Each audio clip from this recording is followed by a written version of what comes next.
Dziewczyny, kiedy zrozumiecie, że te wszystkie manipulacje marketingowe naprawdę nie mają znaczenia, że to jest wszystko oszukiwanie Was?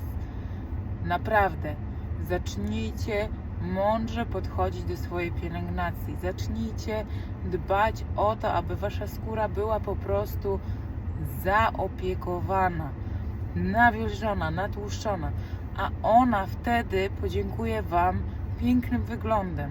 Nie wierzcie w te wszystkie przeciwzmarszczkowe kłamstwa. Tak naprawdę nie ma zabiegu, nie ma kosmetyku, który spowoduje, że Wasze zmarszczki się cofną. Możecie jedynie wzmacniać skórę tak, aby ona była grubsza, silniejsza, tak aby istniejące zmarszczki były mniej widoczne, a te, które chciałyby powstać, powstaną dużo później. Otóż to.